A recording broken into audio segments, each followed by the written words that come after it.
خاطره خانه فرهنگی مولانا امشب خوش آمدید.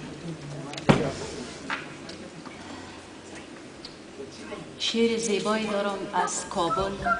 اگر دقت کنین این شعر بسیار زیبا گفته شده و همکاری یمار جان همچنان نیاز دارم. امیر چون ریکورد کردیم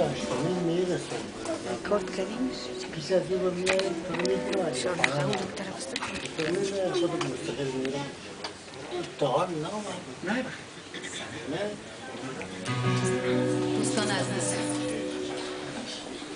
عنوان شعر از کابل.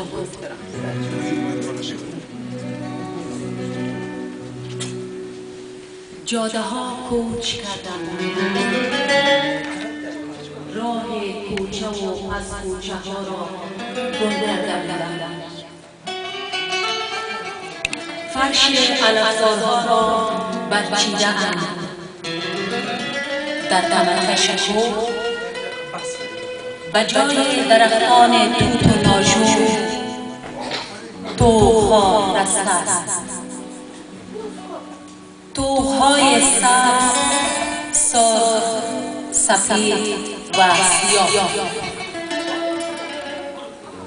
کلاغ پیر روی دیوار ویرانه منقار خونالودش را و پنجه‌های پاهایش می‌مالید. شهر وطن خاک مبدل گشته، شهر اسطوره‌ها و حماسه‌ها،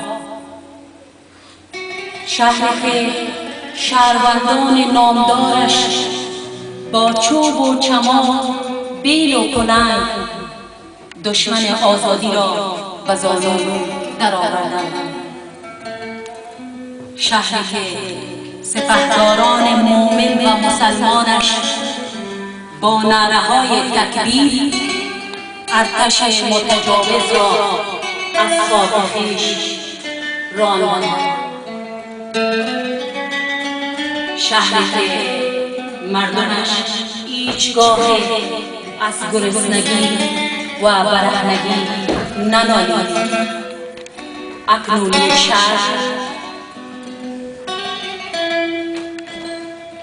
شهری که نام و نشانی از آن سوی زمانه ها داشت، یکی و یکباره چون تابلویی که با آبش کشیده باشد، بیرنگ و درهم و برهم است.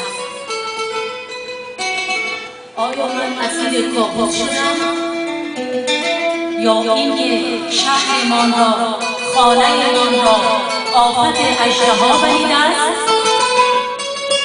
کابل که اینطور نبود، زیبا بود، آباد بود، معمور بود، پر از آدم بود. شهری با تمدن کهن، با تاریخ پربار، بی‌نیاز از هر است. چرا این طور شد؟ چرا یکی و یکباره به خاک و خون یکسان کرد؟ کدامین دست، کدامین احساس و اندیشه و کدامین فرمان نادرست این بلای بزرگ را به جان شهر زیبای کابل و شهروندان کابل آورده است؟ آیا این فرمانروایان من خدایمان را فراموش کردند؟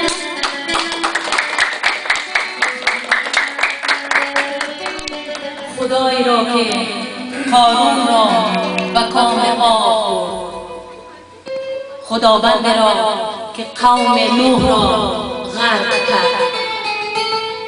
کابل خالی از سکنه است، کابل ناآشناست. برای آنانی که کابل را با دیده بصیرت دیده بودند، کابل نیست، یک کبرستان است. روح سرگردان آدم‌های ماتمدارش در بدن توده ها عزیزان گمگشته را می پالند. آنهایی را که دیگر بر نخواهند گشت. کابل ماتمدار زخمی است، به خود می پیچد ولی هرگز نالد سر نمی‌دهد. زیرا کابل زادگاه مردان نامدار بوده است. کابل اگر بمیرد به پای هیچ زبون خم نخواهد گشت.